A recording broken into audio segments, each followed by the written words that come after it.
అబ్బో ఇక్కడ కేజీ చీరలు కొంటే అర కేజీ చీరలు ఫ్రీ అంట. మంగళ్య షాపింగ్ మాల్ కేజీల్లో సేల్, టన్నుల్లో ఆనందం. క్యూర్ పరిధిలో నిర్మించే ఇందిరమ్మ ఇళ్లు జనావాసాల పరిధిలోనే ఉండేలా చూడాలని సీఎం రేవంత్ రెడ్డి అధికారులను ఆదేశించారు.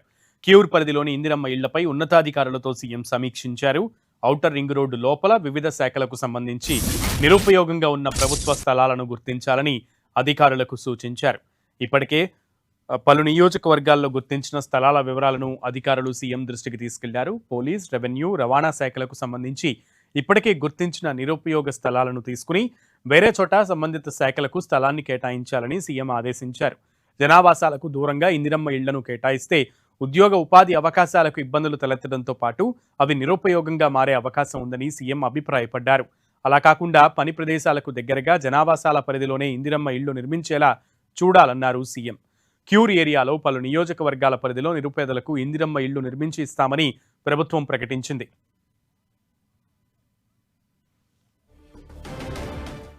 రైట్, ఓఆర్ఆర్ లోపలే నిరుపయోగంగా ఉన్న ప్రభుత్వ స్థలాలను గుర్తించాలన్నారు ముఖ్యమంత్రి రేవంత్ రెడ్డి. ముఖ్యంగా ఇందిరమ్మ ఇళ్లకు సంబంధించి క్యూర్ పరిధిలో ఇచ్చేటువంటి ఇందిరమ్మ ఇళ్లకు సంబంధించి సమీక్ష నిర్వహించినట్లుగా తెలుస్తోంది. పూర్తి సమాచారం మా ప్రతినిధి తిరుపతి చారిని అడిగి తెలుసుకుందాం. తిరుపతి చారి. సునీల్, ముఖ్యమంత్రి రేవంత్ రెడ్డి ఈరోజు ఇందిరమ్మ ఇండ్లపైన సమీక్ష నిర్వహించారు. రాష్ట్ర వ్యాప్తంగా ఒకవైపు ఇందిరమ్మ ఇండ్లు ఎలా జరుగుతున్నాయనే విశేషాలను అడిగి తెలుసుకున్నారు అధికారులను. అదేవిధంగా ఇప్పుడు రాష్ట్ర ప్రభుత్వం ప్రత్యేకంగా ఇందిరమ్మ ఇల్లు కట్టివ్వాలని ఎల్ఐజీ కింద భావిస్తోంది. దీనికి సంబంధించిన ఎలాంటి కార్యక్రమాలను చేపడతారు, ఏ విధంగా ఇందిరమ్మ ఇళ్లను నిర్మించబోతారు అనే విషయాలపైన ముఖ్యమంత్రి రేవంత్ రెడ్డి ఈరోజు సమీక్ష నిర్వహించారు. ఈ సమీక్షలో ప్రధానంగా పూర్తిగా హైదరాబాద్ అంటే క్యూర్ ఏరియాలో, క్యూర్ పరిధిలో ఎక్కడెక్కడ ఈ ఇళ్లను నిర్మించాలి, ఆ స్థలాలు ఎలా ఉండాలనే దానిపైన లోతుగా డిస్కషన్ చేశారు.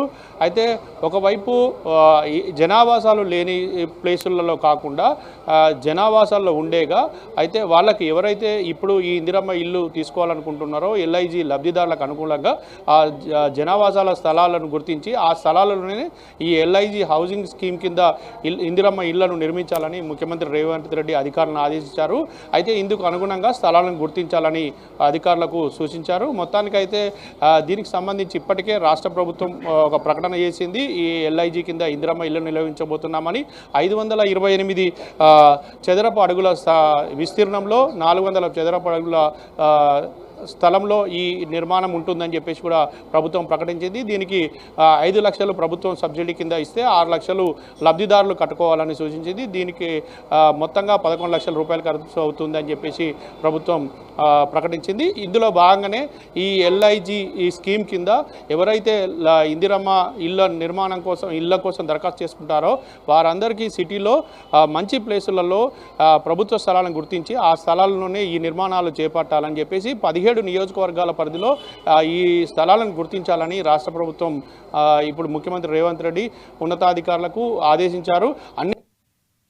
ఈ స్థలాలను గుర్తించి ప్రభుత్వానికి ఎక్కడెక్కడ స్థలాలు ఉన్నాయనే విషయాలపైన రిపోర్ట్ చేయాలంటూ కూడా ముఖ్యమంత్రి సూచించడంతో ఇప్పటికే రవాణా, తర్వాత హెచ్ఎండిఏ, మరొక వైపు ఇతర శాఖల వద్ద ఉన్న స్థలాలను కొన్ని వివరాలను ముఖ్యమంత్రి దృష్టికి అధికారులు తీసుకొచ్చారు. అయితే వీటితో పాటు ఇంకా ఆయా నియోజకవర్గాల వారీగా పూర్తి స్థాయిలో స్థలాలను గుర్తించిన తర్వాత ఆ స్థలాల్లోనే నిర్మాణం చేపట్టి వాళ్ళకు ఎక్కడైతే వర్కింగ్ చేసుకోవడానికి వాళ్ళకు ఉద్యోగాలకు దగ్గరగా ఉండేటట్టే నిర్మాణం వారికి ఇల్లులు కేటాయించేలాగా చూడాలని కూడా అధికారులను ఆదేశించారు. ఆ విధంగా చర్యలు చేపట్టాలని కూడా అధికారులకు సూచనలు చేశారు. Sunil. Okay Chari, thank you.